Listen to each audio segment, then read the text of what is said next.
el expositor del día de hoy, el que va a dar la conferencia inaugural, es el doctor Julio Botvinnik. No sé si ya esté enlazado. Sí. Muy bien.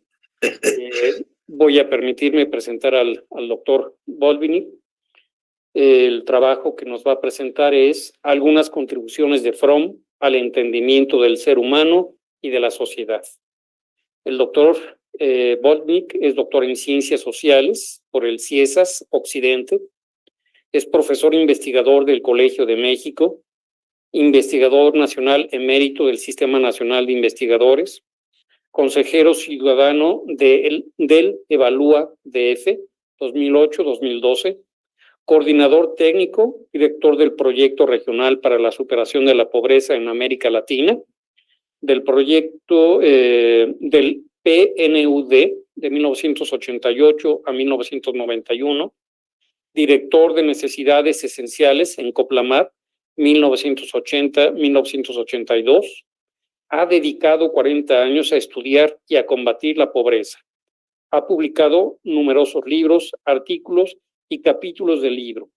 Sus 4 libros más recientes son Pobreza y Florecimiento Humano, una perspectiva radical, Ítaca, UAZ 2020, Pobreza y Persistencia Campesina en el siglo XXI, coordinador, siglo XXI Editores 2020, con Areli Damián, Medición de la Pobreza de México, Análisis Crítico Comparativo de los diferentes métodos aplicados, CEPAL 2019, y From Poverty to Human Flourishing, volumen 1, Integrated Conceptualization and Measurement of Poverty, en prensa, Universidad de Bristol, Gran Bretaña.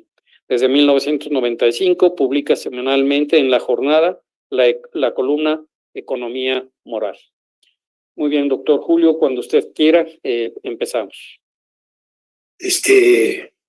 Gracias a los estímulos y relaciones con Mauricio Cortina y con el doctor Pablo Varela, que muy amablemente me dieron este espacio de inauguración. No sé por qué, pero bueno. Entonces se me ocurrió decir algo que no es usual, hablar sobre algo que no es muy familiar al psicoanalista común y corriente, que ve pacientes y ahí se acabó, y no hace investigación, como bien decía doña Amparo. Hay muy poca investigación. Entonces voy a hablar sobre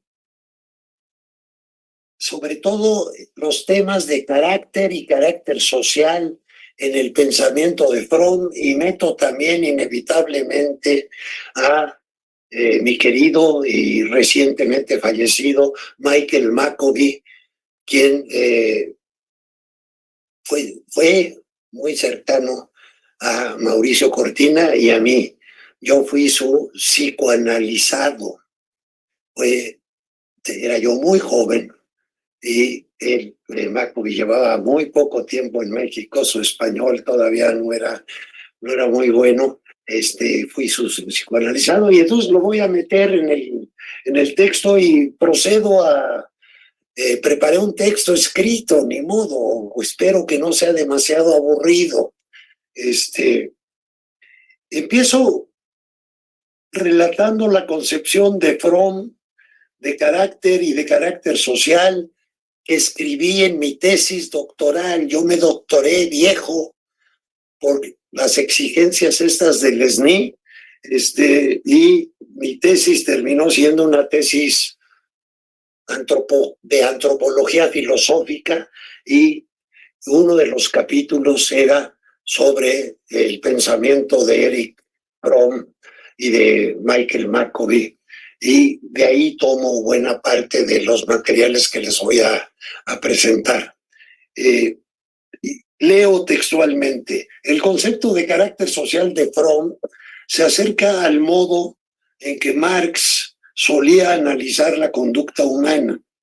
como personificación de categorías económicas, el capital personificado por el capitalista, lo que se aprecia en esta cita del Capital, cito el Capital, el contenido objetivo de este proceso de circulación o valorización del valor es su fin subjetivo. El capitalista hace como fin, se adopta como su fin subjetivo el contenido objetivo del proceso de producción y circulación capitalista. Y solo actúa como capitalista, como capital personificado, dotado de conciencia y de voluntad, en la medida en que sus operaciones no tienen más motivo propulsor que la apropiación progresiva de riqueza abstracta, del apetito insaciable de ganancias. Fromm plantea que a la par de las semejanzas entre todos los seres humanos, por compartir las mismas dicotomías existenciales en las que se basa su visión de la esencia humana, que es otro texto alternativo. Platiqué mucho con Varela, cuál de los dos textos, el que se refiere a las dicotomías existenciales y después al sistema de necesidades postulado por Fromm, lo publiqué recientemente en un número de revista norteamericano de psicoanálisis que coordinó Mauricio Cortina. Él me invitó y ya salió publicado y está circulando. Y entonces me pareció que este otro, que probablemente está menos al alcance de las personas interesadas y que puede abrir el horizonte, es muy importante lo que intentó hacer Fromm en México. Y voy a referirme con mucha frecuencia a eso, que es conectar la práctica psicoanalítica con las visiones teóricas, filosóficas, sobre la esencia humana, sobre el carácter social, el carácter individual y la relación entre lo psicológico y lo social. Por eso es que ese tema es muy importante que se abra. Mientras el psicoanálisis siga siendo una terapia con muy poca teoría atrás, sobre todo cuando ya se ha rechazado buena parte del pensamiento original de Freud, pero no se conecte con lo social, no se convierta en una ciencia. Y eso significa hacer investigación, y hacer investigación incluso con los propios pacientes. Los propios pacientes se anonimizan, pero la costumbre del psicoanálisis, incluido el freudiano, es no tomar apuntes, no grabar las sesiones. Eso dificulta mucho el trabajo de investigación posterior.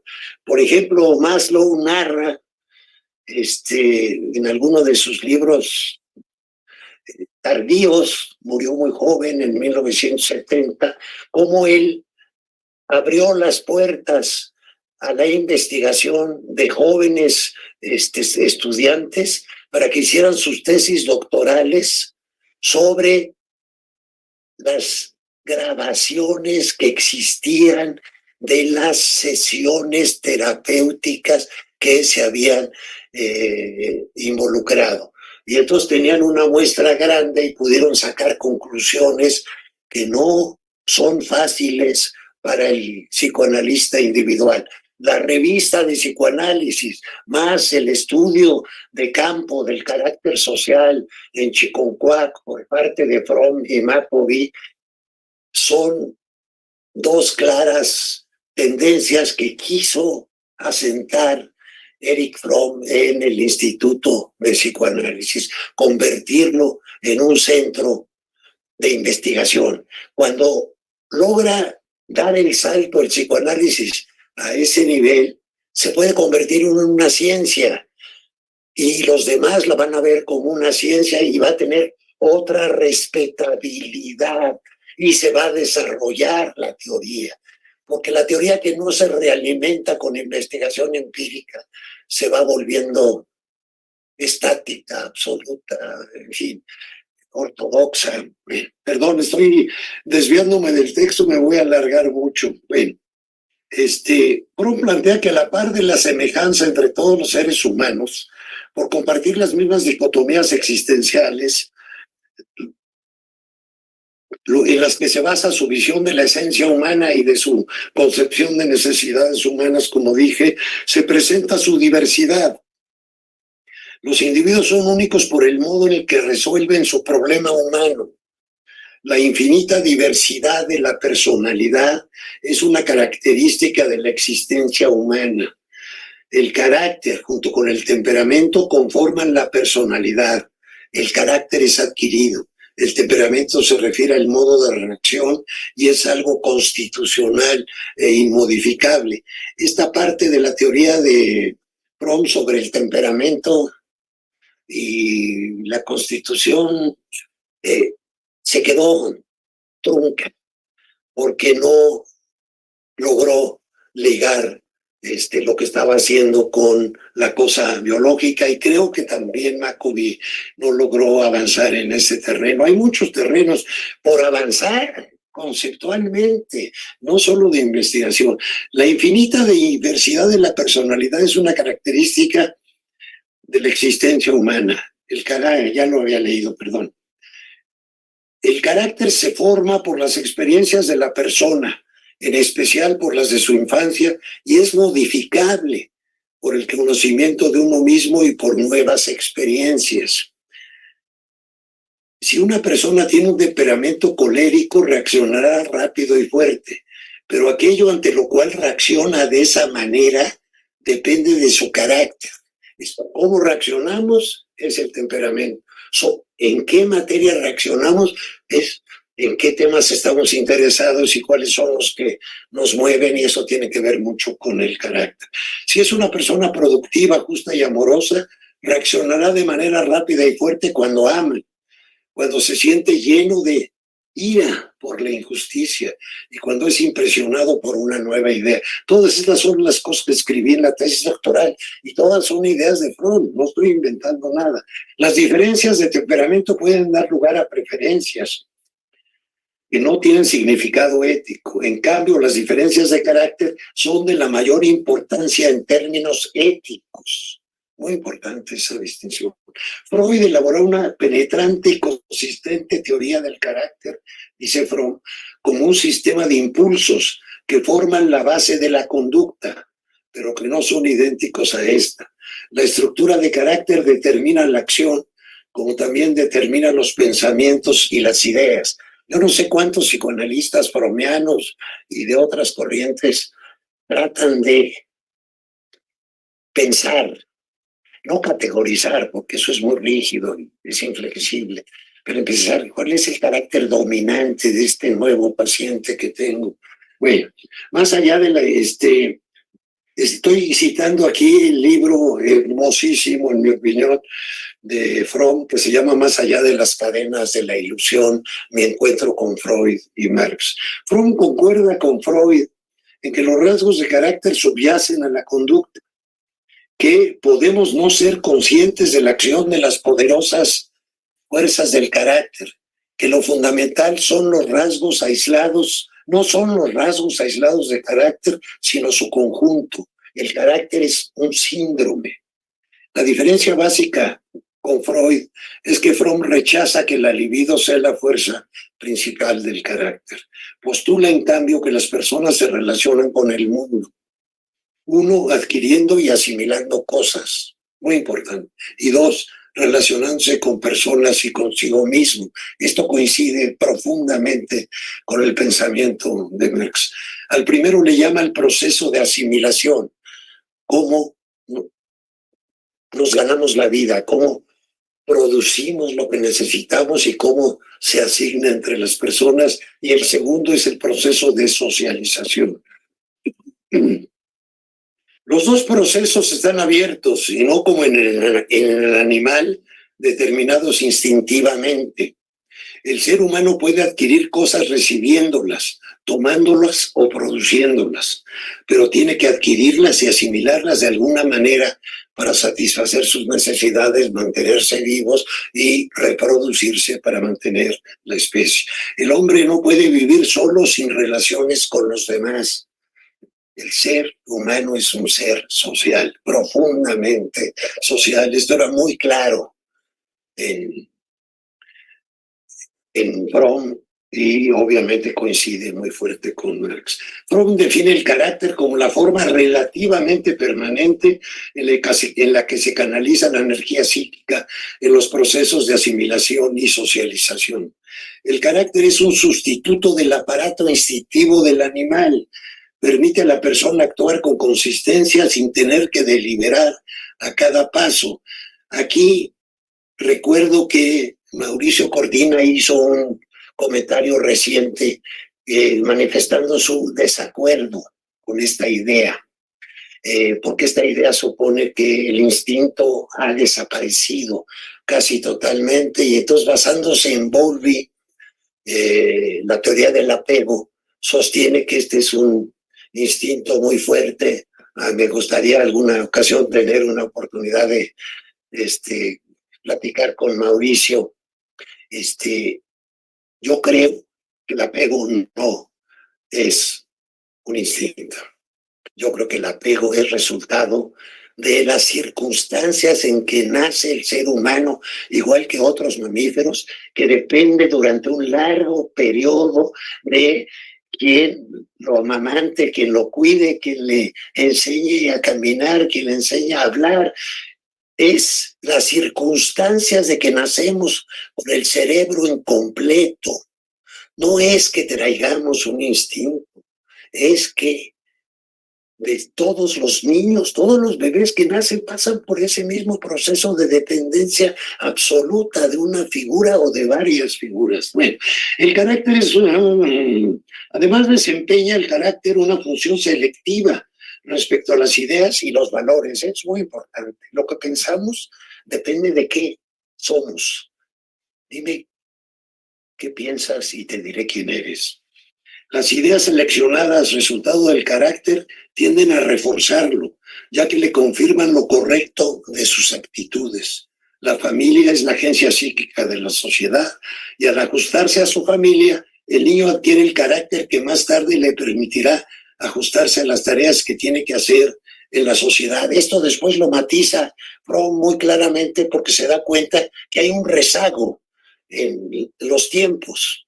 La familia es de antes y probablemente está reflejando un carácter más adaptado al antes, que el bebé tiene que, va a vivir en una sociedad del después, del futuro. Bueno, Fromm, aquí termina la cita de mi tesis doctoral y voy en la página 2, no sé a qué horas voy a terminar.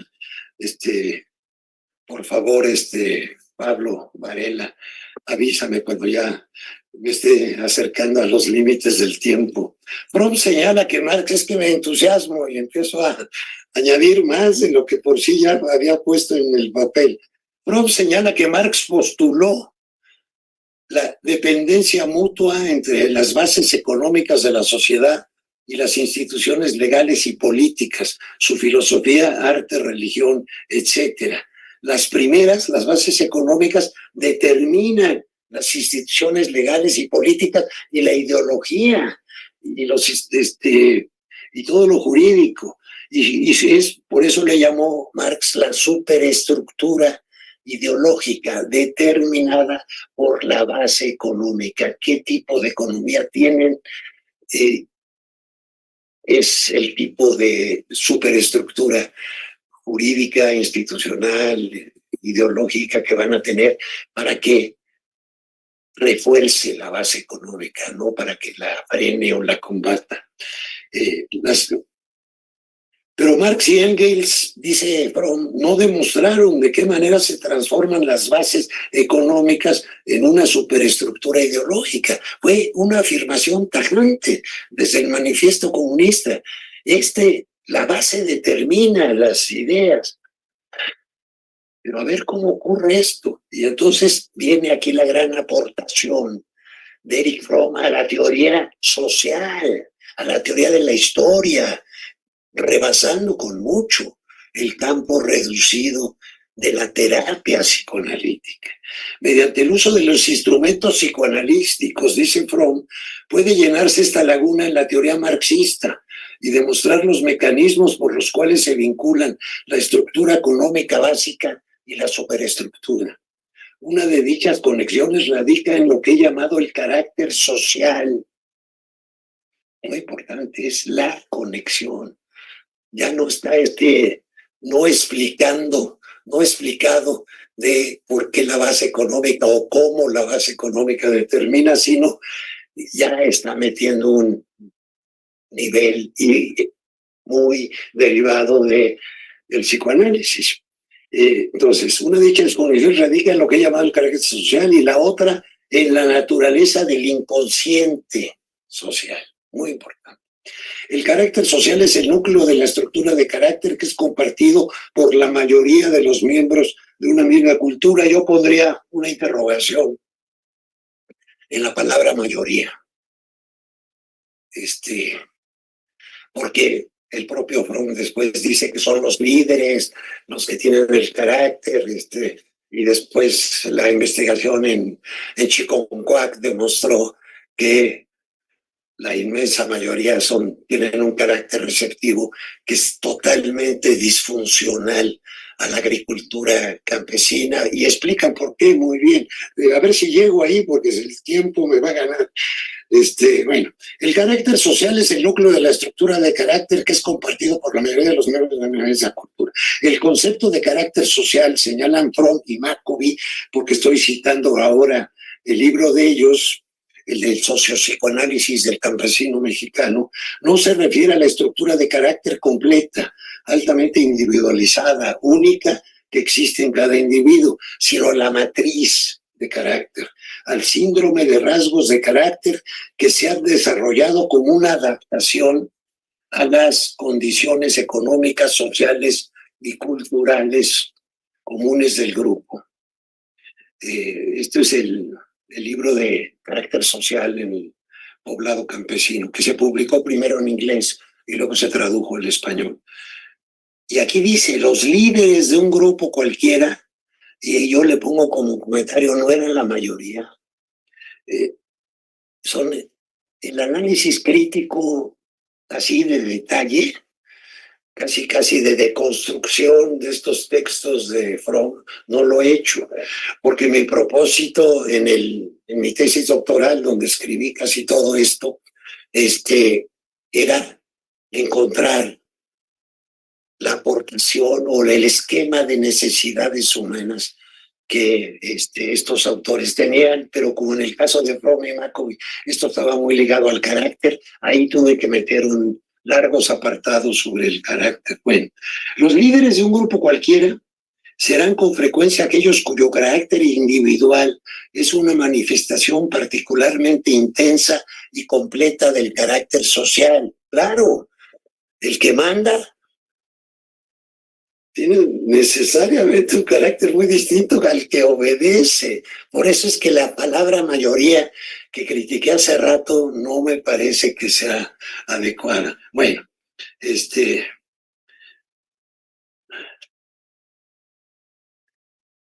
sociedades desarrolladas usualmente se encuentra que las diversas clases, esa es otra división, es lo que les estoy diciendo, pero dicho por Fromm, tienen diferente carácter social. Claro, unos obedecen y otros mandan, dependiendo de su diferente papel en la estructura social.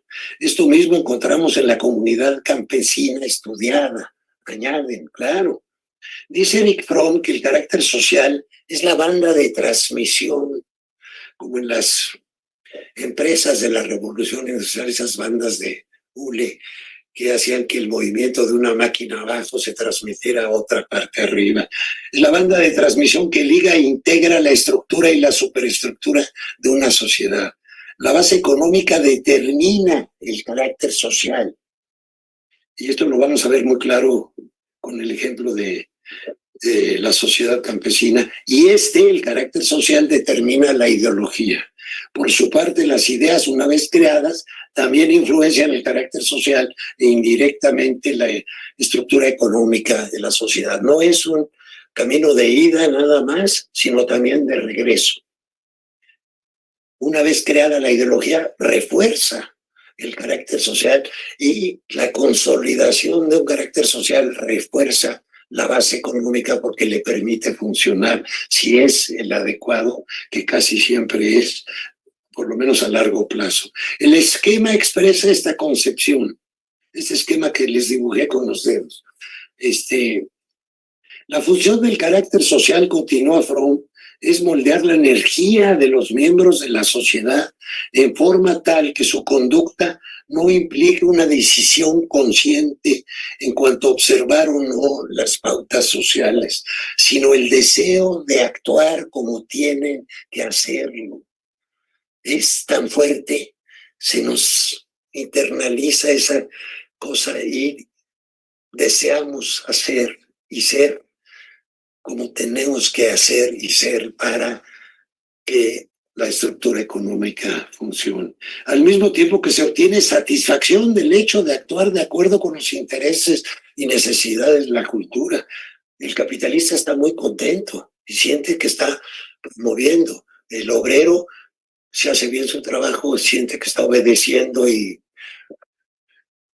que está cumpliendo su rol. En otras palabras, la función del carácter social es moldear y encauzar la energía humana que existe dentro de una sociedad dada con el propósito de mantener dicha sociedad en continuo funcionamiento. Hay otro texto en que Fromm se refiere a la función del carácter social como el cemento social. Entonces el carácter social hace lo contrario de las revoluciones.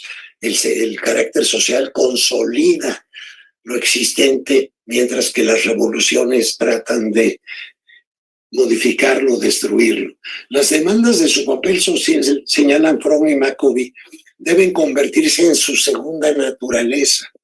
La sociedad debe producir no solo herramientas y máquinas, sino también el tipo de personalidad que emplea su energía voluntariamente para el desempeño de su papel social. Tiene que producir el tipo de personalidad, y ahí está la familia como uno de los actores principales, aunque según muchos sociólogos, el grupo de pares y los medios de comunicación han reemplazado parcialmente el papel casi único que la familia tuvo durante mucho tiempo. Bueno. La necesidad de un carácter social que corresponda a una estructura económica la describe Erich Fromm mediante ejemplos históricos, que además de servir a la exposición sirven de prueba del sistema teórico utilizado. En el siglo XIX, señala, el capitalismo estaba aún primordialmente dedicado a la acumulación de capital y por lo tanto poseído por la necesidad de ahorrar.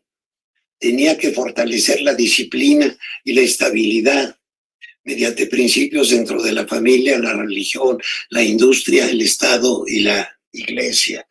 El acumulativo, el anal, el carácter anal de Freud, es ahorrativo, lo más ahorrativo que se pueda, y funciona muy bien en las etapas estas iniciales del capitalismo, y luego vamos a ver que también funciona muy bien entre los campesinos independientes, no entre los asalariados. Bueno, el carácter social de la clase media del siglo XIX era la orientación acumulativa. Sentido práctico, economía, solicitud, reserva, cautela, tenacidad, imperturbabilidad, orden, método, lealtad, son los rasgos positivos de esta orientación. Estoy citando ética y psicoanálisis. La abstención del consumo, el ahorro y el respeto a la autoridad no solo eran virtudes, sino también satisfacciones para el miembro común de la clase media.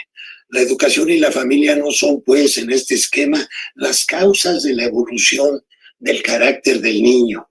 La familia puede considerarse como la agencia psíquica de la sociedad, como la organización que tiene por misión transmitir las exigencias de la sociedad al niño en crecimiento.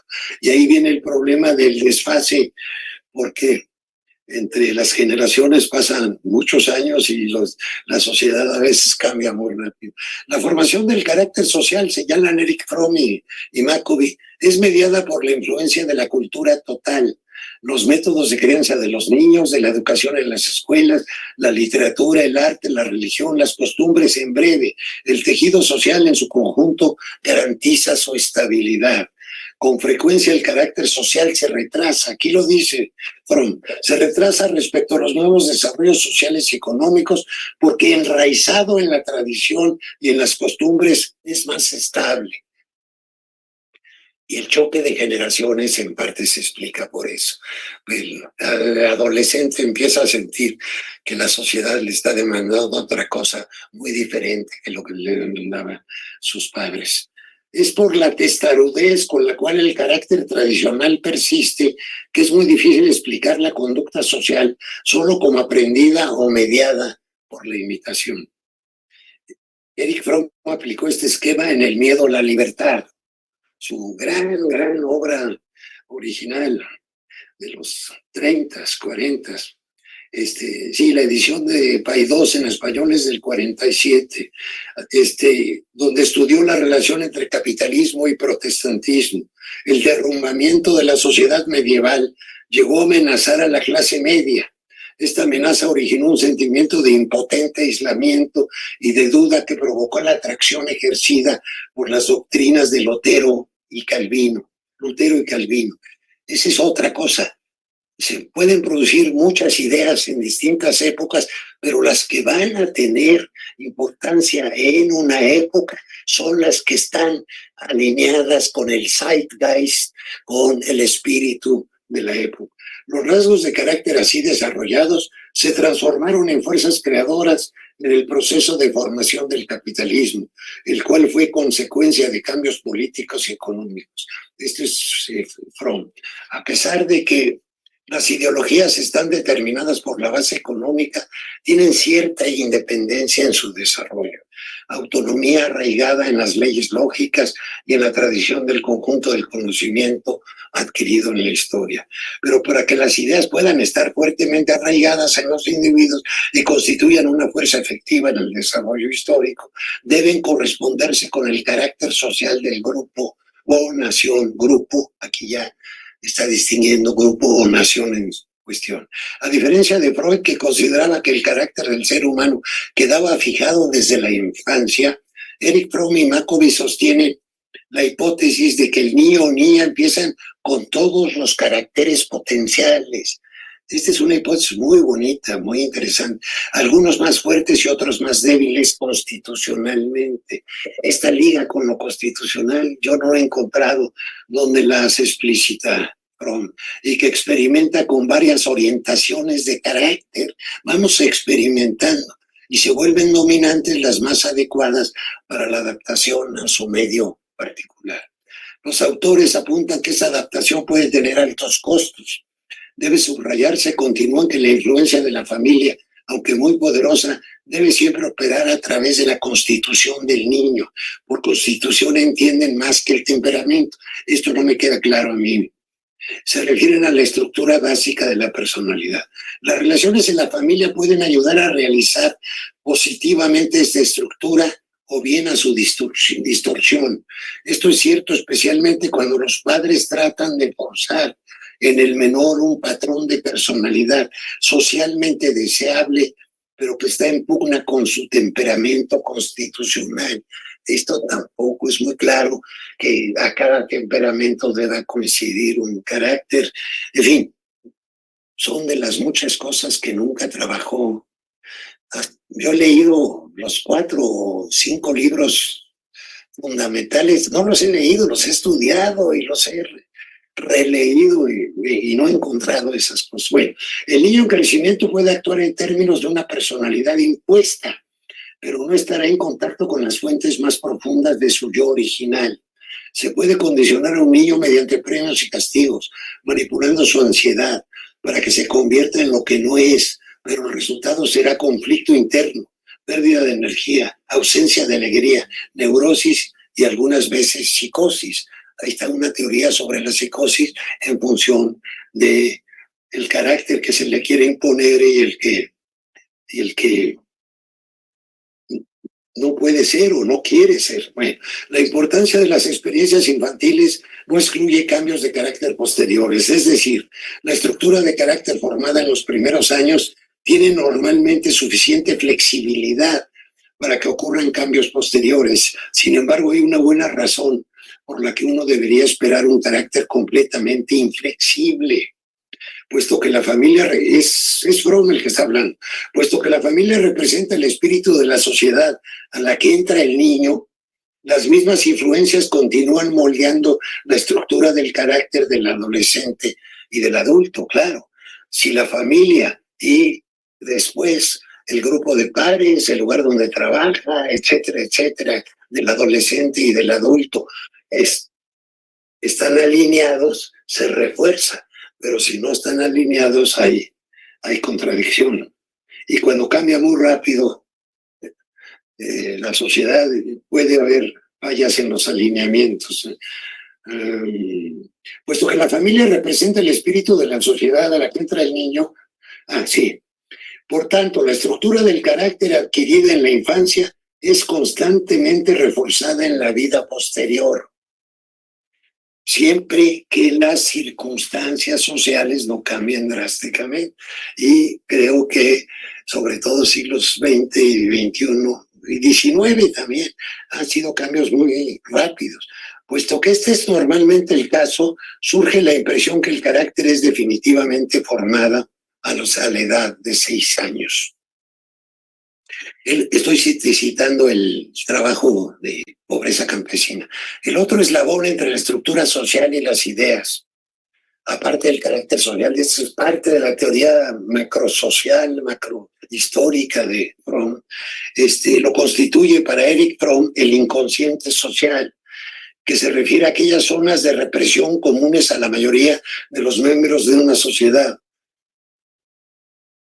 Estos elementos comúnmente reprimidos son aquellos contenidos de los cuales una sociedad determinada no puede permitir que sus miembros se percaten. Frases como una sociedad determinada no puede permitir son incorrectas porque está convirtiendo a la sociedad en un sujeto con voluntad específica. Pero el sentido general, metafórico, es correcto.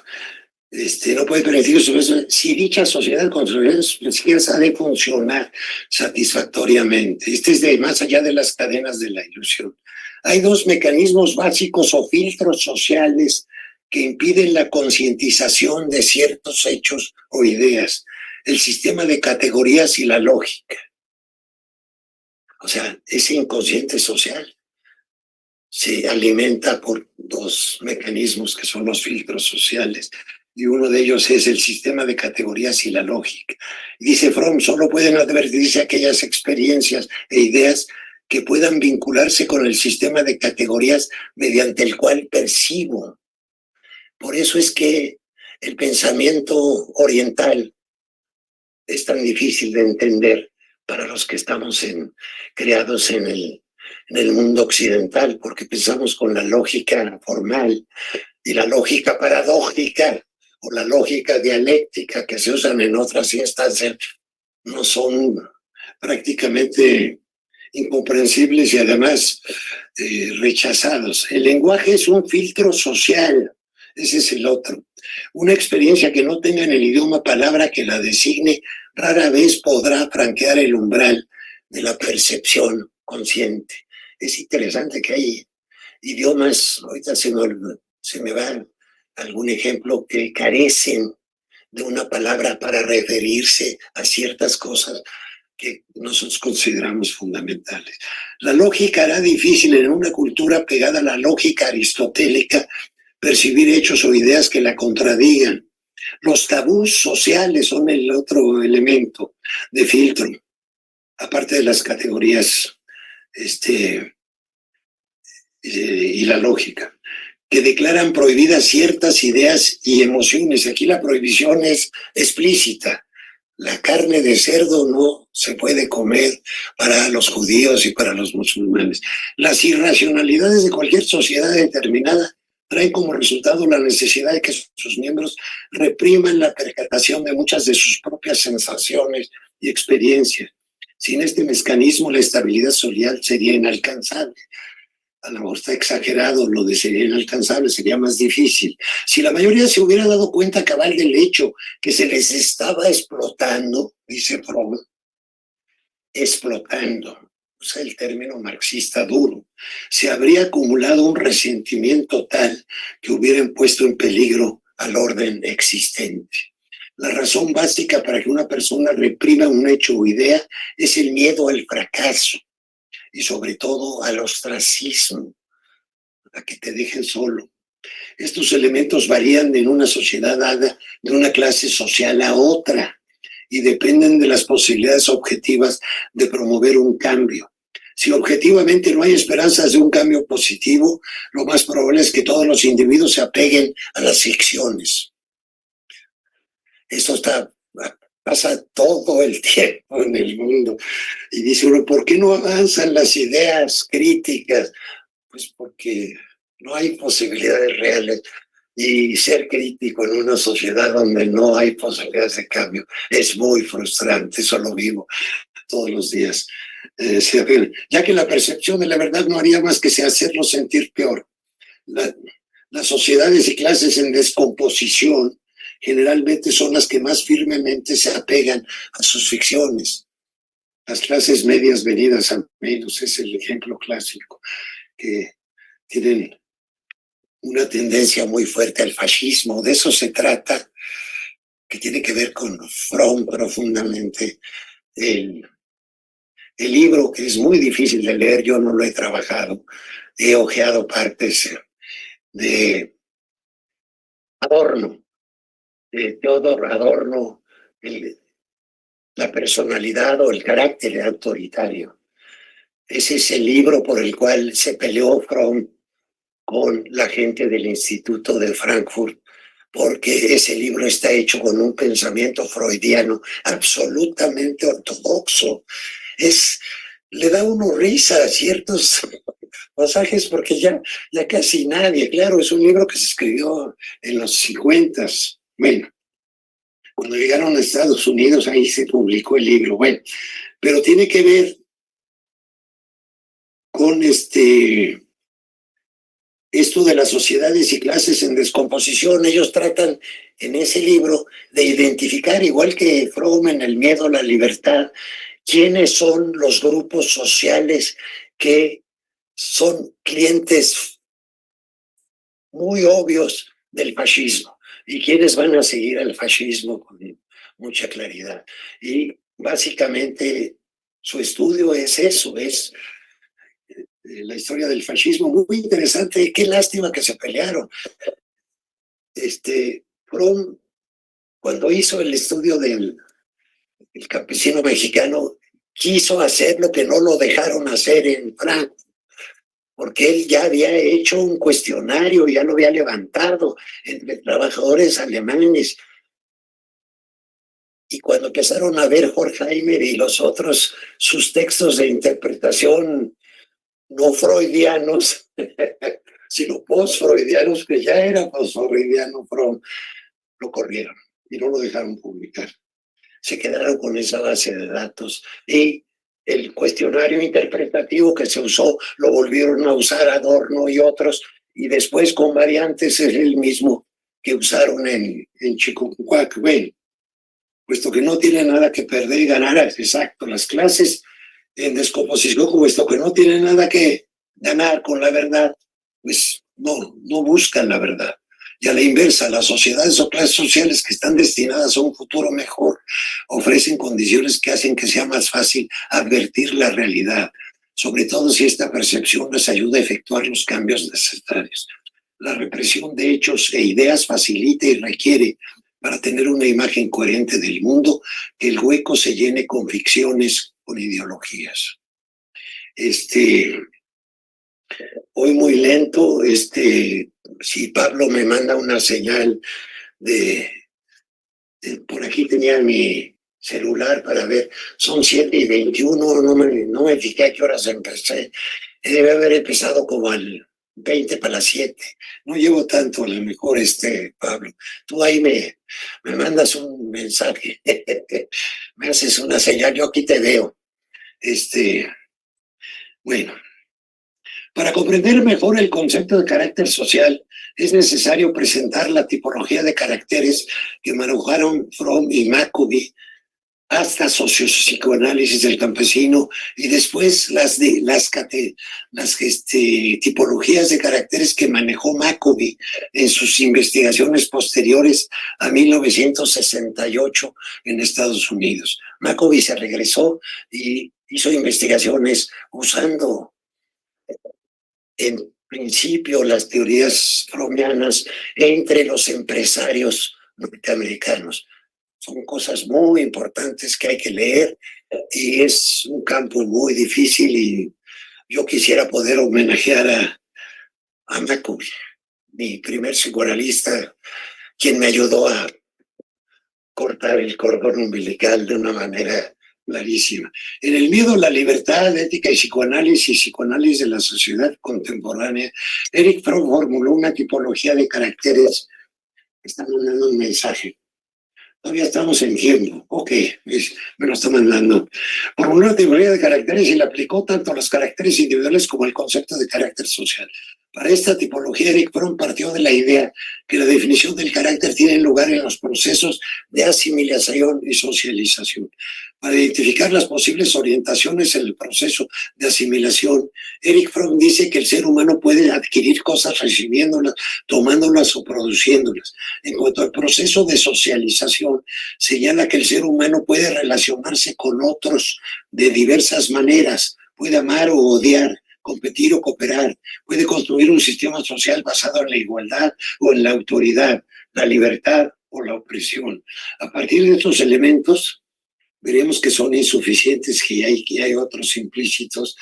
Es un comentario que tengo aquí, pero que no estoy seguro que lo completé después y le puse una interrogante.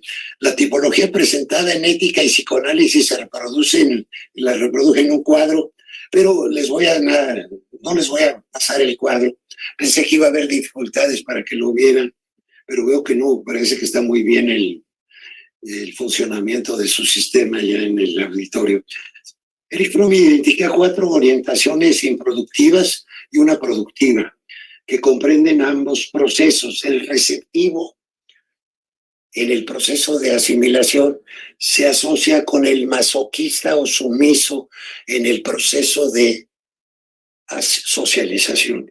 El explotador sádico, el explotador en el proceso de asimilación, que toma las cosas, las quita.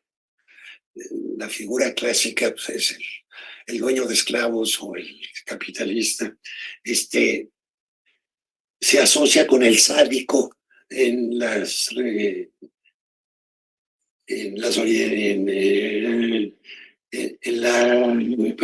procesos de socialización.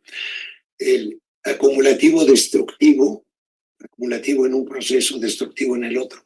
El mercantil es un carácter adicional al receptivo, explotador y acumulativo que desarrolló Fromm, sobre todo en psicoanálisis de la sociedad contemporánea. Es el indiferente. Y por último, el productivo, amoroso, razonador, que es, pues, el ser humano ideal. Aclara que estas orientaciones casi nunca se presentan de manera pura, sino en mezclas, tanto entre las orientaciones improductivas como entre lo productivo y lo improductivo. Dado que los caracteres receptivo y explotador comparten el elemento de simbiosis o cercanía a otras personas, por eso quedan asociadas en el proceso de socialización, es más probable que se combinen entre sí que con los caracteres que suponen lejanía. O sea, el receptivo raramente será sádico. El explotador raramente será masoquista. sino que las asociaciones son al revés. Bueno, me voy a saltar un poquito aquí para otra dimensión de la caracterología que aparece muy de paso en sociopsicoanálisis del campesino. Se refiere a las orientaciones sociopolíticas, o sea, además de los criterios de asimilación y socialización, aparece las orientaciones sociopolíticas y ahí aparece el carácter autoritario, el que conjuntamente iban elaborando Adorno con Horkheimer y con Fromm, y que después expulsaron a Fromm. Bueno, el carácter autoritario es el de una persona cuyo sentido de fuerza e identidad se basa en una subordinación simbiótica a las autoridades. Por eso es sociopolítica, porque no es otra persona, sino las autoridades. Y al mismo tiempo una dominación simbiótica de aquellos que están subordinados a su autoridad. Este es un estado de simbiosis sadomasoquista en el cual, al ser parte de lo grande con mayúscula, cualquiera que esto sea, él se vuelve grande. No me aguanto las ganas de decirlo, pero esto está pasando en nuestro país en este momento. Bueno, desde el 2018. La gente que se quiere sentir grande repite lo que dice Andrés Manuel. Es el típico carácter autoritario. No son nadie, se sienten huecos y se apegan. Ahí vendría la teoría del apego en una etapa no infantil a esa autoridad. Y entonces se sienten que son como esa autoridad grandiosa. Bueno, porque si estuviera solo por su cuenta, se encogería a la nada, dice. Por esta misma razón, una amenaza a la autoridad es para el carácter autoritario una amenaza a sí mismo.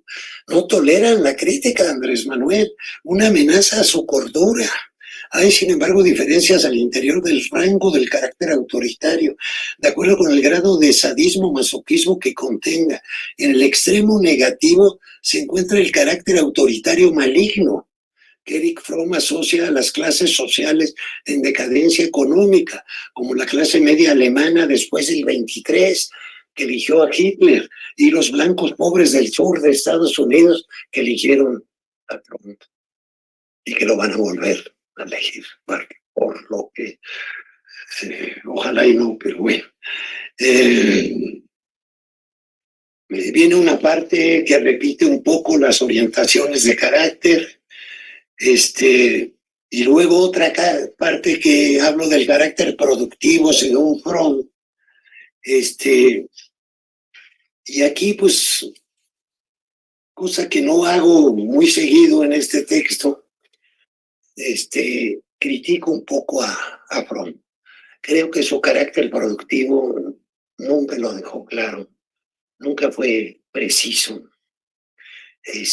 porque además hablaba de orientaciones improductivas y de rasgos productivos. Entonces decía, el receptivo, que es una orientación improductiva, si tiene rasgos positivos, puede ser, por ejemplo, un buen médico o un buen terapista, porque sabe escuchar, sabe recibir, y como es productivo, pero entonces el carácter productivo no se sabe cómo asimila, cómo socializa, porque no puede hacerlo combinando todo. No explota, el carácter productivo no explota. El carácter productivo lo presenta como un verdadero santo, pero bueno. Entonces ahí lo critico y digo que es mucho más preciso lo que hizo Maslow. Fromm parece que rechazaba mucho a Maslow. Yo he estudiado mucho a Maslow, es otro de los capítulos de mi tesis doctoral y lo sigo leyendo porque estoy descubriendo más y más cosas. Y la caracterización que hace Maslow de los seres humanos autorrealizadores es mucho más iluminadora de lo que sería el ser humano en una sociedad ideal que lo que dice Fromm del carácter productivo. Entonces, por eso me lo quiero saltar. Y me voy a ir, ya para terminar, es una sección relativamente corta y me parece muy importante. Es mi relato que hago en la tesis sobre el estudio del carácter social del campesinado mexicano por Fromm y McCovey. El primer estudio empírico del carácter social y único que realizaría Erich Fromm, porque el de los trabajadores alemanes estuvo frustrado, y después McCovey se distanció bastante de Fromm en sus estudios en Estados Unidos, fue el del carácter social del campesino en Chiconcuac, municipio de Xochitepec, Morelos. Durante muchos años estaba prohibido decir cuál era el nombre del pueblo, porque entrevistaron a toda la gente del pueblo, a todos, mayores de 12, creo. Y entonces se perdía el anonimato, pero ya son muchos años. Lo hicieron a principios de los 60. Bueno, entonces ya se puede mencionar que McCovey los menciona explícitamente, que es este pueblo. Inició en 1957 el estudio y quedó plasmado en el libro Social Character in a Mexican Village, que después en español se llamó Psicoanálisis del Campesino Mexicano. En este estudio se aplicó una variante del cuestionario interpretativo que Erich Fromm diseñó y aplicó a trabajadores alemanes en 1932, cuyos resultados nunca fueron publicados porque Erich Fromm fue despedido del Instituto de Estudios Sociales de Frankfurt por su rechazo de algunas tesis de Freud. Para el estudio, Erich Fromm contrató originalmente una pareja de antropólogos sociales. Pues sí, es lo lógico, voy a hacer un trabajo tipo antropológico porque voy a estudiar a todo un pueblo. Pero el problema es que esos antropólogos sociales que contrató no aceptaban el concepto de carácter social y los terminó despidiendo. Entonces, un desgaste tremendo. El estudio no hubiera concluido exitosamente sin la incorporación de Michael McCovey en 1960. Fue clarísimo. McCovey sabía de estadística, su doctorado en antropología social, por cierto, en Harvard, le permitía manejar la estadística bien, y Fromm insistía en manejar instrumentos estadísticos como los que manejaron, o mejores que los que manejaron en el carácter autoritario de Adorno y Coutures, que es un trabajo estadístico muy complicado. En mi opinión, no muy bueno. Me gusta más el de McCovey. Bueno, al 95% de los adultos de Chiconcuac se les aplicó dicho cuestionario, que permitió asignar puntajes y clasificarlos en la tipología caracterológica. Cada persona se clasificó en uno de 3 caracteres en el proceso de asimilación: receptivo, explotador y acumulativo. El carácter mercantil como dominante no se encontró. Me salté. Entre las cosas que me salté es que no hay el concepto de carácter mercantil. Está fuera del lugar.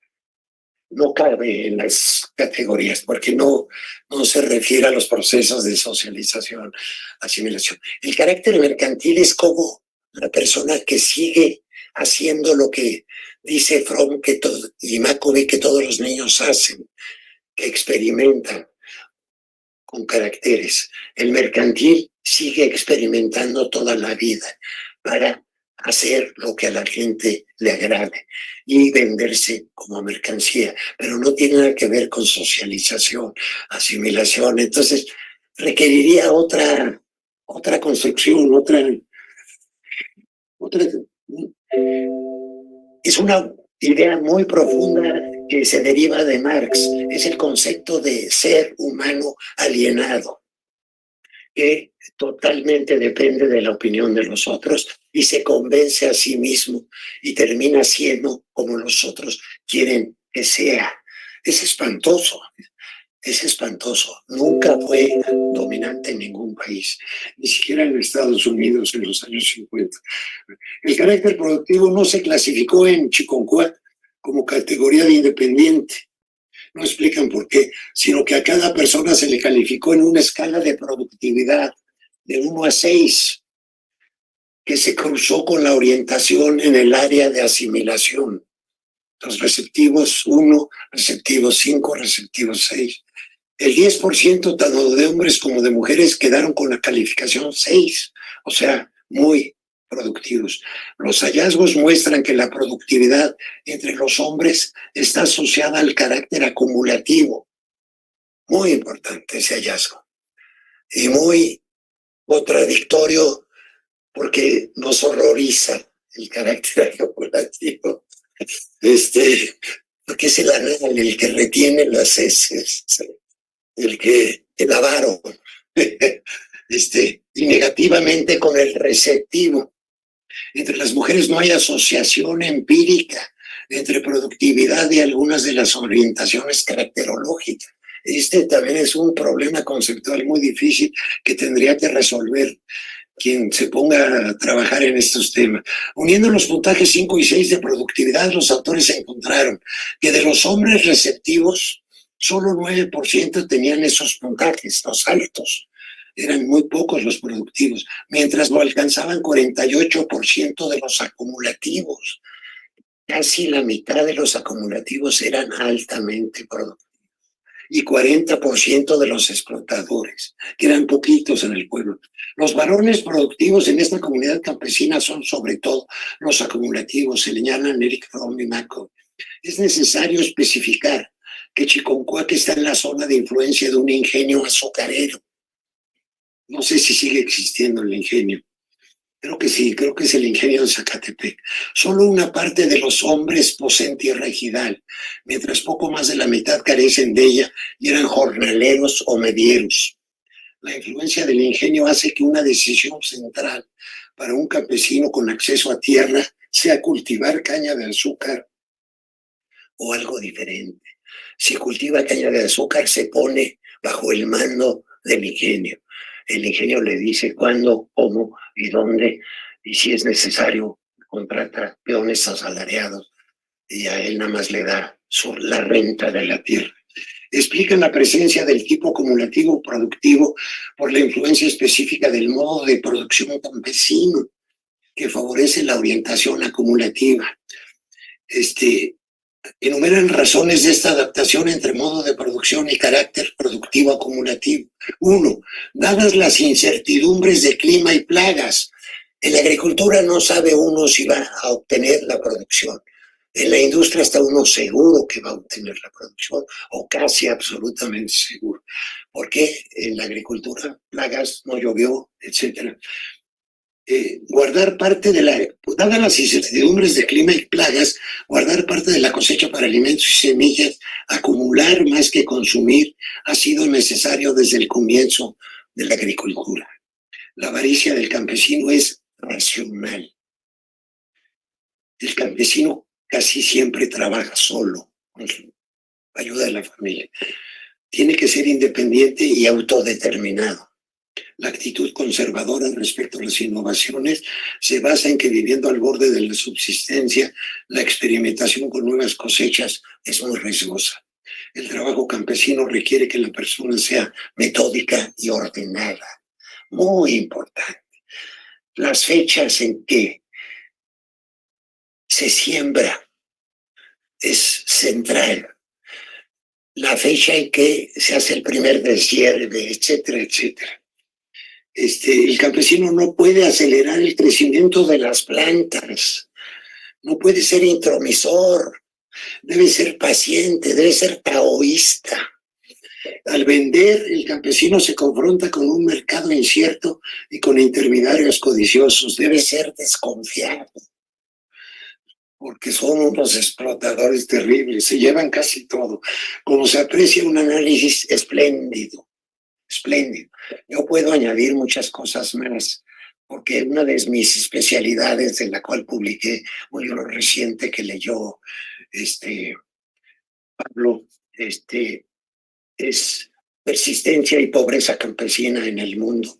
Ahí entendí más profundamente que lo que Markov y Fromm entendieron esta necesidad del carácter acumulativo. El dato más fuerte es, si uno es un asalariado, uno recibe dinero cada semana, tiene un flujo constante de ingreso. Si uno es campesino de tierra, de temporal, va a recibir ingreso una sola vez al año, cuando venda su cosecha. Va a levantar una sola cosecha y entonces tiene que acumular. Si no, muere. Bueno, como se han mostrado, partiendo de las condiciones concretas del trabajo campesino, por qué el carácter acumulativo es el que mejor se ajusta y por tanto por qué aparecen más rasgos de productividad en estos casos. Es el carácter adecuado para ser campesino independiente. Las correlaciones entre las variables de carácter y las socioeconómicas son evidencia. Ya voy a acabar, que la orientación acumulativa ha sido la mejor adaptada a las demandas de la agricultura campesina, porque su carácter y su trabajo se ajustan uno al otro. El campesino acumulativo es probable que sea más productivo, más energético, sienta más confianza y esperanza que el campesino receptivo.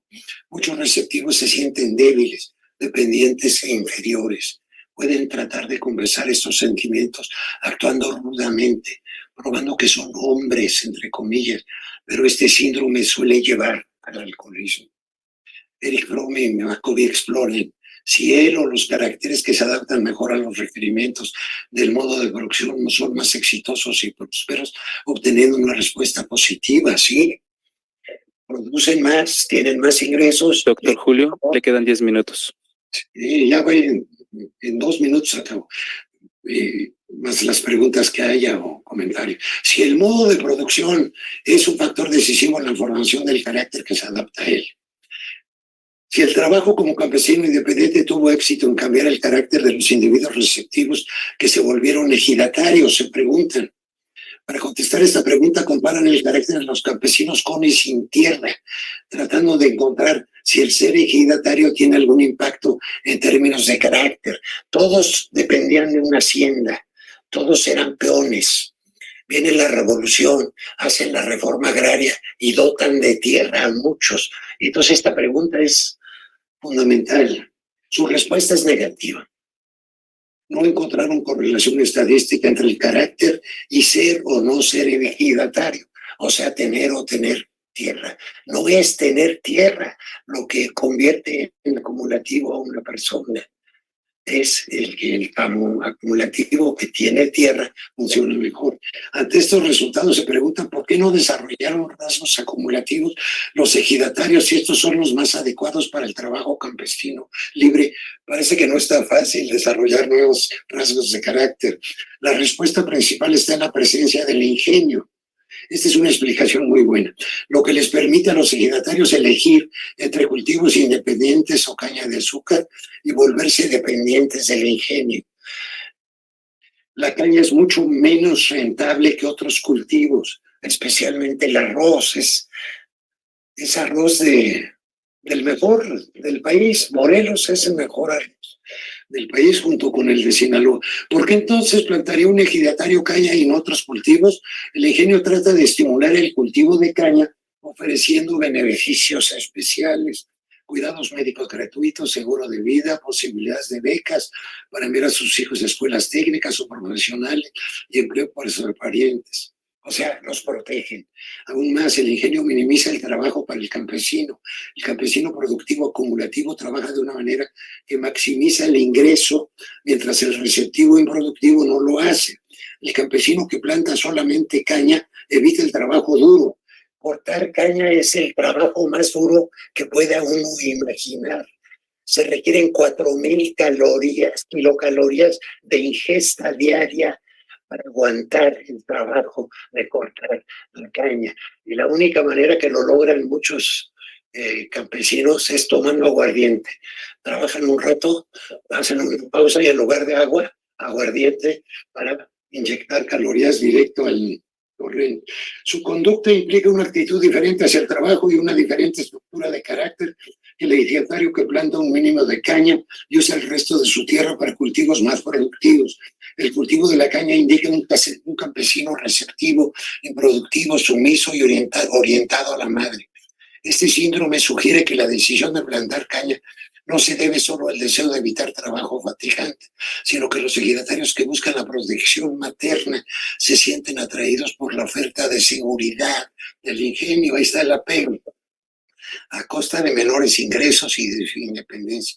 Estos campesinos no son muy diferentes de los individuos de la sociedad industrial moderna, que se vuelven dependientes del gobierno, de las empresas grandes o burocracias que les proveen un ingreso estable, seguro y beneficios de retiro a cambio de ceder su independencia. Yo le diría que no solo son los burócratas, no dice de empresas grandes, sí, no los asalariados. En su conjunto, el análisis llevado a cabo en Social Character es el tipo de análisis que se necesitaría para cualquier planteamiento sobre el carácter social, lo cual Fromm no hizo, más que de modo abstracto en sus libros precedentes. Conceptualmente tenía la idea, pero no pudo analizar los datos y no pudo hacer estas asociaciones finas. El análisis abstracto de la alienación o de ciertos rasgos muy generales del modo de producción tiene que complementarse con el análisis de las condiciones concretas del trabajo, el proceso de trabajo, el flujo de ingresos, todo esto que les he comentado. La investigación empírica sistemática es un gran salto en el estudio del carácter social. Sin embargo, el estudio tuvo limitaciones como el haber elegido una sola comunidad. Le han criticado por eso. Y aquí he hallado algo que puede ser falso porque no conozco mucho de lo que pasó después entre muchos psicoanalistas destacados que habían sido alumnos de Fromm, o de uno de los 12 apóstoles. Pero lo triste ahí con eso termino. Pero lo triste del asunto es que salvo los trabajos posteriores de McCovey, que se fue a Estados Unidos, no se creó una corriente de investigación importante en el Instituto Mexicano de Psicoanálisis. Ahí termino y puedo escuchar sus comentarios, preguntas, debates, insultos.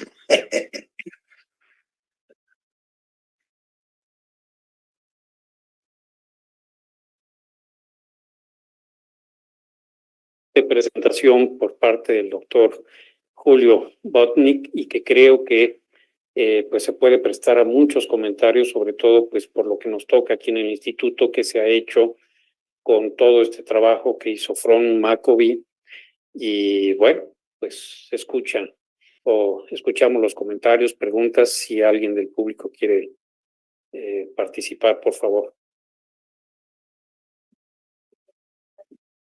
Obviamente también, disculpen, los que están en línea también pueden enviar sus preguntas y aquí las vamos a plantear. Hilda, por favor.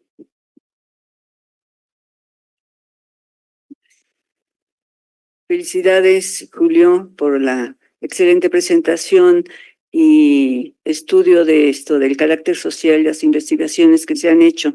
Una pregunta, tomando en cuenta la metodología de investigación del estudio de sociopsicoanálisis del campesino, si quisiéramos hacer una investigación actualmente, ¿sería válida esa misma metodología de investigación o sería conveniente cambiar algunas cosas, modificar algo para que la metodología fuera más actualizada? Gracias. ¿Puedo tomar la palabra? Sí. Ok. Gracias por el comentario y la pregunta. Frida, ¿tu nombre es Frida? Bueno, ¿me están oyendo? Sí. Hilda Díaz. Yo soy un aficionado a estos temas. Yo he estudiado, por cierto, más que nunca, acabo de cumplir 80 años. y más que nunca estoy interesado en entender al ser humano y encontrar la manera de que las sociedades se organizan para que la vida humana sea mejor. Entonces no soy un experto en los cuestionarios que aplicó Maccabee. Maccabee fue el que hizo el trabajo empírico. Él sabía de esas cosas, pero el cuestionario, lo han de haber acordado los dos, era el cuestionario de Fromm que aplicó en Alemania. Lo adaptaron a las condiciones del hoy y de las cosas que habían aprendido en el camino. Yo creo que no estaría mal replicar la investigación sin muchos cambios en el cuestionario para poder comparar los hallazgos. Por decir algo, elegir otra comunidad campesina, hacer algo muy parecido a lo que hicieron ellos y comparar qué ha hecho el tiempo de los 60, finales de los 50, el 57 empezaron, 60 digamos. Hijos, son un montón de años. Son 40 más 20, son 60 años. Para ver qué cambios podemos detectar en el carácter social, en cuál carácter social es más productivo, etcétera, replicarlo. Y ya que tengamos ese músculo desarrollado, acudir, hay una enorme bibliografía sobre métodos de investigación psicológico. Yo he tratado de hacer algunos, me fallaron los cuestionarios.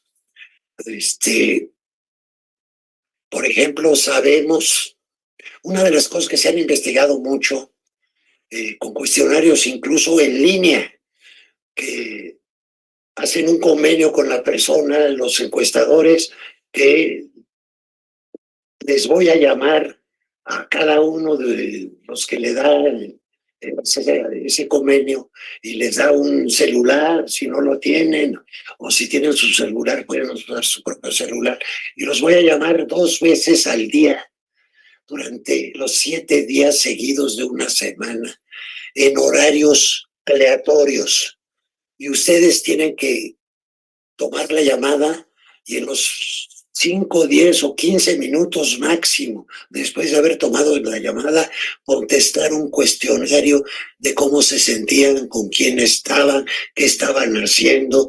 Y entonces ha permitido captar con quién, cuando están con quién, se siente más feliz la gente.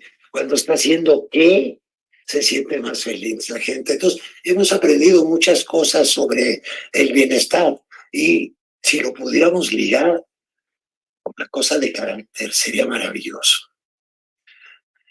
Es muy probable que el receptivo, tal como lo describen Maccabee y Fromm muy duramente, nos conteste que está más feliz cuando está en la cantina tomando.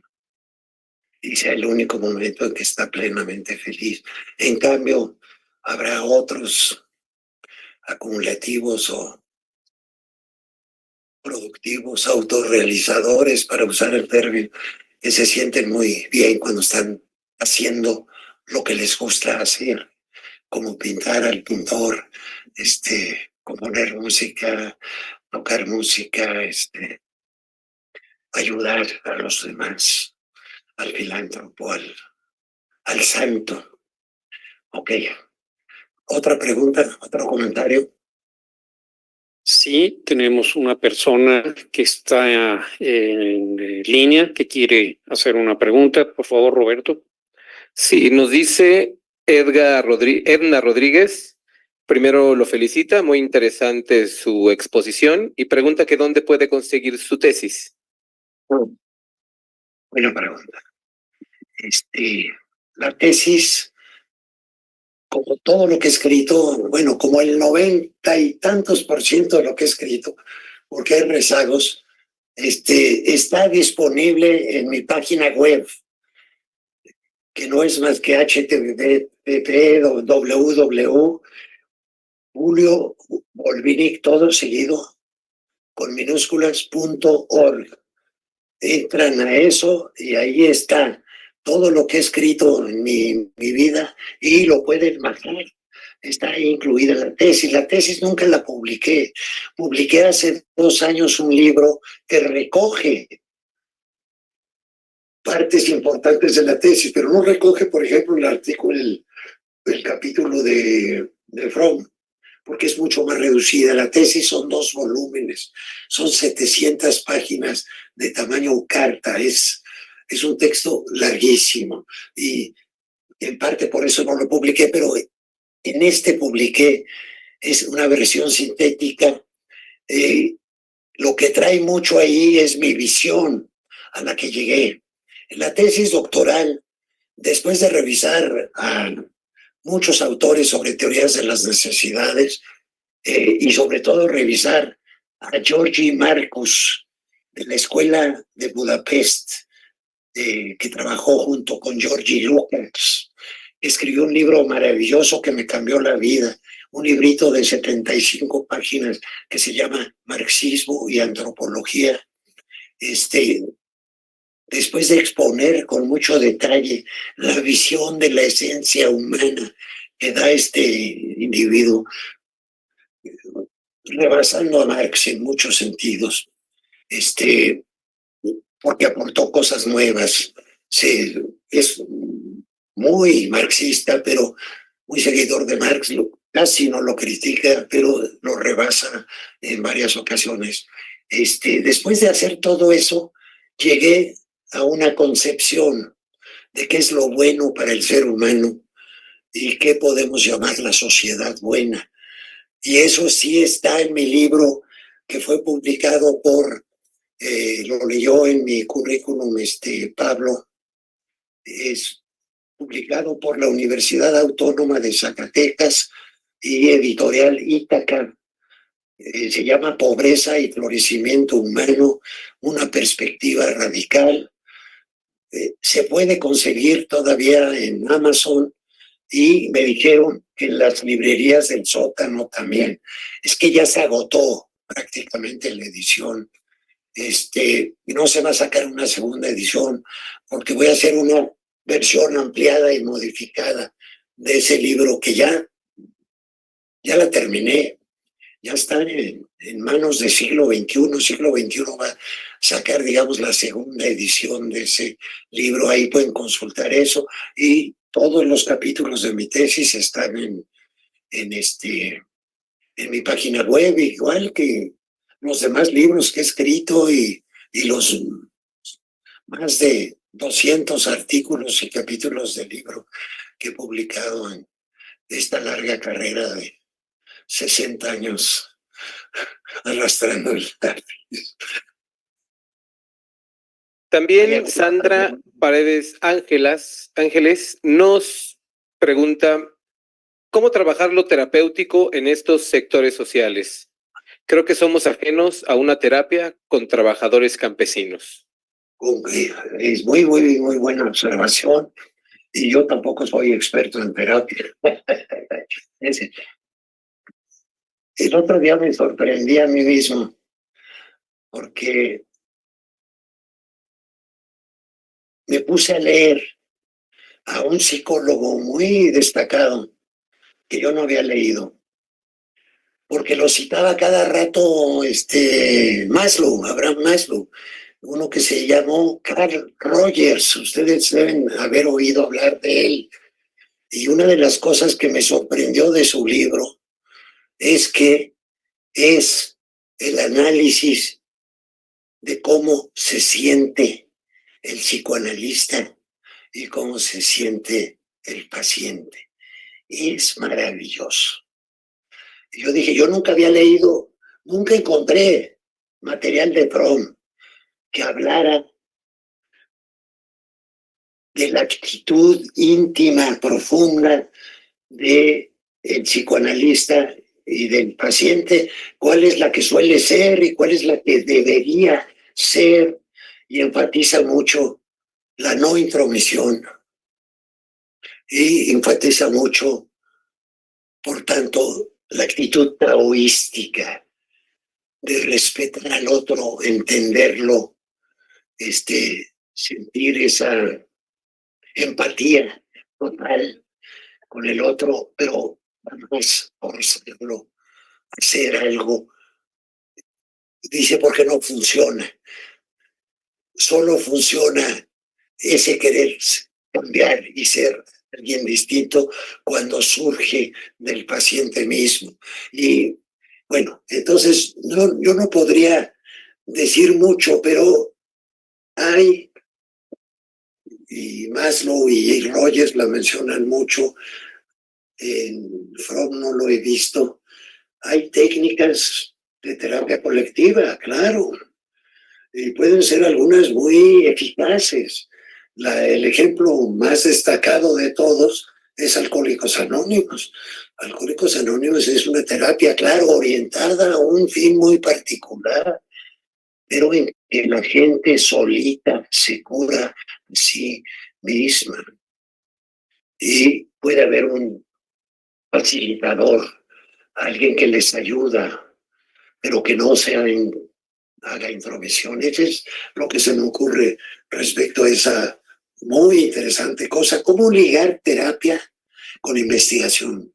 ¿Cómo ligar terapia, que es transformar a una persona, con transformar el mundo? Es mi sueño. Mauricio Cortina aquí.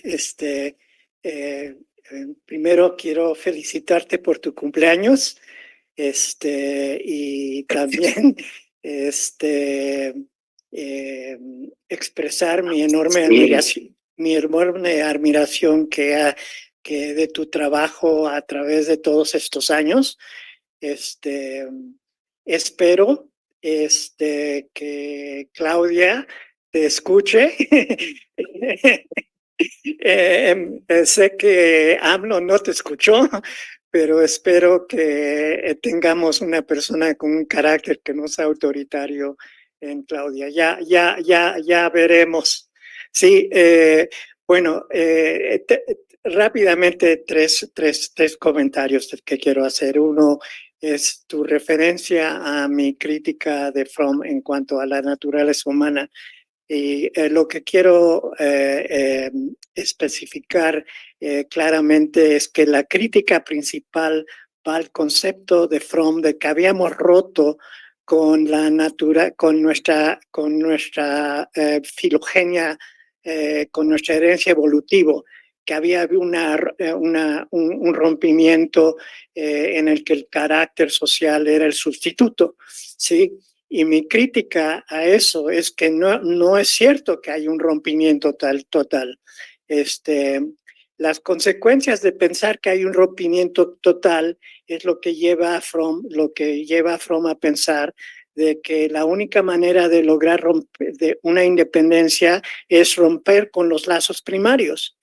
Y donde me empezó a influir mucho la aportación de Bowlby y Ainsworth y todo un proyecto de investigación que lleva 50 años con estudios longitudinales es que el concepto básico de Bowlby es que en algunos mamíferos y en algunas aves, en contrario a reptiles, cuando se encuentran en peligro, van a la madre para protección. En cambio, los reptiles, cuando se sienten en peligro, o se esconden en un hoyo, o se suben a un árbol, o luchan, ¿sí?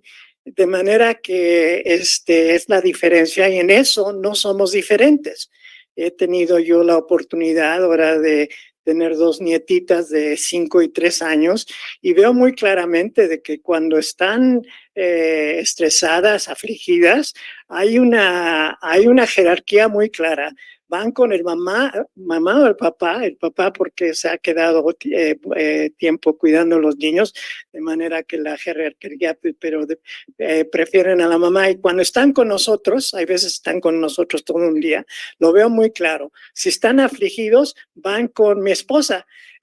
y si ella no está por ahí, pues irán conmigo. Pero hay una clara hay una clara jerarquía en cuanto, de manera, si quieres llamarlo un instinto, hay un impulso a buscar la protección de una figura de apego.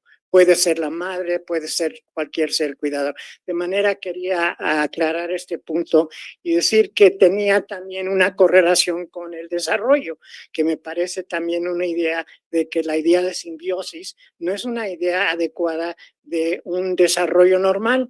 El niño o la niña que tienen un seguro, un apego seguro, el apego seguro se debe a que la figura de apego es responsable y sensible a las comunicaciones del bebé. Y eso le da al bebé la seguridad de que cuando yo estoy en otras situaciones de aflicción, esto, tengo la expectativa, porque la he vivido en carne propia, de que puedo ir a otras personas que probablemente pues, me puedo hacer vulnerable y me pueden ayudar. De manera que tiene un efecto muy importante para el desarrollo posterior. Y naturalmente los pacientes con que es muy fácil trabajar, generalmente son pacientes que tienen la historia de un apego seguro porque se hacen más abiertos, son más vulnerables, no esconden su vulnerabilidad con vergüenza o represión. Esa es básicamente mi crítica a Fromm, que creo que tenemos que revisar. Lo otro quería mencionar algo que habías dicho del temperamento. Y lo que les quiero mencionar a todos es un ejemplo de un estudio de temperamento que me encanta mencionar. Y el estudio fue hecho por un investigador, Swami, que es en el Instituto Nacional de Salud de Estados Unidos. Él es un investigador, un primatólogo, que estudió con el que hizo el estudio de ¿cómo se llama? Hardy, bueno, no importa de quién fue estudiante, ahorita se me pasa el nombre, una persona, un primatólogo muy importante. El hecho es que él estudió a una colonia de monos rhesus, en el que los había estudiado esta colonia durante mucho tiempo y había hecho una diferenciación, dos diferenciaciones. Primero, una de temperamento, en que dos temperamentos que se ven no solamente en los monos rhesus, sino también en los humanos. Un temperamento es un temperamento más inhibido que cuando que no va a explorar activamente y que es más reticente a la exploración. Y otro temperamento que es menos miedoso y que explora activamente. Son dos temperamentos que tienen, de hecho, dos temperamentos que de hecho tienen una base fisiológica, ¿sí? Se pueden estudiar también fisiológicamente. Y el estudio precioso que hizo es que juntó a las madres más cuidadosas que tenían, que observaba que tenían mayor cuidado a sus rezos, y lo que hizo es que puso algunos de estos monos recién nacidos, una parte con estas supermamás y la otra con un grupo de pares o un grupo de madres primerizas que no tenían mucha experiencia. Y lo que encontró es que los bebés que tenían un temperamento retraído y que no exploraban, resultaban que son los bebés con las supermamás que tenían una posición social más importante en la jerarquía de los monos, que la jerarquía es el equivalente del éxito adaptativo. Si estás arriba, tienes el éxito adaptativo. En cambio, los monos que tenían este temperamento más retraído, cuando fueron criados por pares o por mamás primerizas, en cambio tenían posiciones más bajas dentro de la jerarquía. De manera que es un estudio muy bonito que ve que el temperamento en condiciones ideales, un temperamento que podría uno considerar que no es el ideal porque son bebés más ansiosos que no exploran activamente, pero con los cuidados maternos mejores resulta tener una capacidad de sociabilidad muy desarrollada, ¿sí? Tercer comentario que te quiero hacer, y es en cuanto al tema del carácter social en Chicoencuac. Una de las cosas que realmente me llamaron enormemente la atención y que Macamey después se dio cuenta que no había enfatizado mucho en el libro, es que los campesinos que tenían un carácter receptivo, casi todos en su totalidad, eran los descendientes del hacendado, ¿sí? Es decir, habían vivido en situaciones de semi-esclavitud. En cambio, los campesinos que tenían un carácter acumulativo, muchos de ellos nunca pertenecieron a la hacienda, sino que eran sembradores independientes, ¿sí? Y esos naturalmente tenían un mejor desarrollo. Y lo que me parece interesante es que se ve la transmisión generacional del trauma, ¿sí? En el que los campesinos que estaban en una situación de esclavitud tenían mayores índices de alcoholismo y mayores índices de violencia. Y esa parte del estudio creo que no enfatizaron. Me parece extraordinaria porque es una clara ejemplo de cómo se replica el trauma en las siguientes generaciones de manera vertical. Muy bien, bueno, pues si me permiten un comentario, muchísimas gracias, Mauricio, por esta ponencia tan aclaradora. Lo de Bowlby no lo he estudiado a fondo, como eso, pero mi primera reacción fue esa. Yo había escrito en algún texto, creo que en la tesis doctoral, que la tesis de Fromm sobre la ausencia de instintos en los seres humanos era falsa, por definición, y lo había hecho con base en el instinto que permite a los bebés sobrevivir, que es el instinto de succión. Si no mamaran los bebés, no sobrevivirían. Y todos, casi todos, sobreviven porque traen ese instinto. Claro que hay instintos. Creo que a Fromm le pasa mucho que exagera en sus argumentos y los totaliza y los vuelve falsos, porque son desmentibles con ejemplos como estos. Yo sé que el estudio del apego está de moda. Por cierto, hay un libro, no sé si lo conoces, Mauricio, un autor muy polifacético que escribe sobre todo, todos los temas, que escribió sobre el desempleo por la automatización, que escribió sobre, ha escrito muchos libros sobre el desastre ambiental o el cambio climático, y también escribió un libro sobre la empatía. Es Jeremy Rifkin. El libro se llama The Empathic Civilization. Y ahí yo me enteré que existía Bowlby. Le dedica como 2 capítulos a explicar con mucho detalle las ideas de Bowlby y después va mostrando la importancia de la empatía en nuestras sociedades contemporáneas y cómo somos mucho más empáticos, según él, hoy, que hace 2 siglos, que hace 4, que hace 10, que hace 20. Es un libro que te va a gustar mucho leer porque es como historia aplicando las teorías de Bowlby. The Empathic Civilization es un librito de 800 páginas para que te lo leas en una noche. Te agradezco. Doctor. Más comentarios. El temperamento no aclaraste, probablemente porque no hay aclaración. Eso de que nacemos con un temperamento, y no estoy tan seguro. Por ejemplo, yo soy gritón, pero mi esposa sabe que soy gritón porque soy judío. No, porque no nací gritón. Oí a mis padres gritar todo el tiempo y a los amigos de mis padres gritar todo el tiempo. Sí, era sin ofender. Doctor, perdón que lo interrumpa, es el último comentario de esta sección.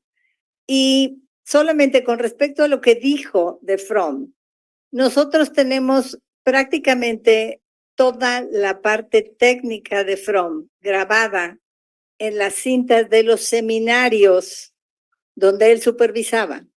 Y necesitamos un filántropo que nos ayude, por supuesto, a editarlas y demás, pero hay algo que él decía que era muy importante, que el análisis no podía ser aburrido, que si el análisis era aburrido o el analista era aburrido, terminaran el análisis. En fin, bueno, es todo. Gracias. Muchas gracias. Muchas Yo no gracias. tengo comentarios, te agradezco mucho. Muchísimas gracias, Julio, por esta excelente conferencia y que, bueno, nos deja pensar muchas cosas respecto a la relación que puede y debe, creo, desde un punto de vista personal, tener la práctica del psicoanálisis con el entorno donde lo estamos practicando y cómo lo estamos practicando. Yo creo que podríamos seguir haciendo muchísimos otros comentarios. Desafortunadamente el tiempo siempre es el verdugo en estas situaciones, pero muchísimas gracias y no sé si quieras agregar algo para terminar. Bueno, que estoy muy contento porque no esperaba recibir tantos y tan buenos comentarios y que quiere decir que funcionó la conferencia y las reacciones de ustedes y estoy muy, muy feliz. Me siento autorrealizado. Y muchas gracias, Pablo, otra vez, y muchas gracias, Mauricio. Y muchas gracias a todos ustedes por estar y interactuar conmigo.